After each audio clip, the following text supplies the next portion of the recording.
If you want to be a great scorer, being able to finish around the rim is super important. But here's the bad news if you're a guard. This is probably the most difficult thing to do on offense. As a guard, you're going to have a lot of advantages. Sometimes it might be a speed or a quickness advantage. Sometimes it may be a skill advantage. And a lot of times those skills are very, very valuable in the perimeter where you have a lot of space to work with. But when you get into the paint, that space goes away. And a lot of times you're going to be surrounded by players who are taller or longer than you. So you need to find other ways to create advantages. And so in this video, we're going to go through 3 finishes that are going to help you become way more successful finishing around the rim and help take your scoring to the next level. Let's get into it. One of the biggest problems that you'll run into as a guard trying to finish around the rim is shot blockers. And the biggest advantage that a shot blocker has is timing. So generally as you're driving, they're timing up when to jump so they can block your shot. So if you're able to throw off their timing, you're going to throw off their ability to block you. So the first finish we're going to talk about is the off foot finish or the goofy foot finish. The number one way that shot blockers time you up is by looking at your feet and trying to anticipate when you're going to jump. So by going with an off foot finish, we're able to throw off this timing because generally they expect you to go off of the inside foot. And if you watch any guard, especially undersized guards, who get to the rim with any sort of regularity, you're going to see them get to this finish all the time because not only does it throw off their primary defender's timing when it comes to trying to contest them,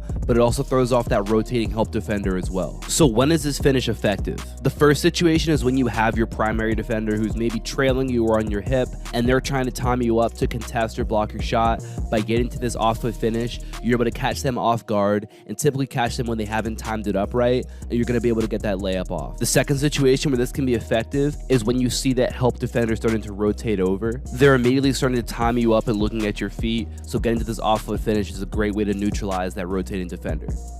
The next type of finish that every guard needs to have is an off timing finish. Again, we're targeting throwing off the defender's timing here, but now we're going to do it in a couple different ways. The first way we can get to an off timing finish is just by getting to an up and under. By doing this, you can typically bait that defender into jumping early, and by the time you get to that under into your actual finish, that defender's out of the play.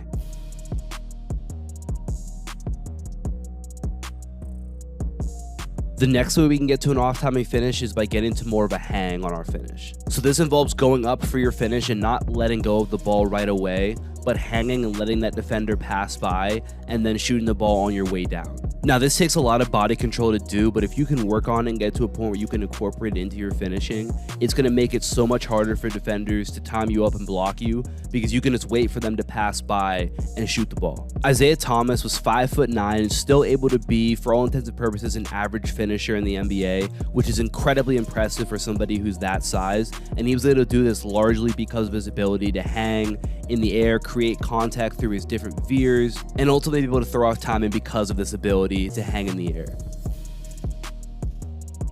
And the third finish that every guard needs is the 2-foot finish. The 2-foot finish gives you a lot of different options and allows you to be more in control than you can be off of 1 foot. The first thing that 2-foot finishing allows you to do is stop yourself, get different shot fakes and step throughs and pivots. And this is a great way to neutralize that shot blocker by getting them up in the air, and you can essentially completely take them out of the play. You can also use 2-foot finishing to be able to handle contact much better. Being on 2 feet allows you to be more balanced and under control, and by utilizing what's called a stride stop, where you're stepping with your outside foot and then your inside foot and going up of 2 feet, this allows you to be able to handle contact because your momentum is going into the defender. So if you find that you aren't able to handle contact or finish through contact very well, incorporate the stride stop into your finishing and watch how much better you're going to get at it, and then get comfortable with not going up the first time every time, but sometimes giving a shot fake, sometimes pivoting and finding a better option. You're going to become much more difficult to stop in the paint.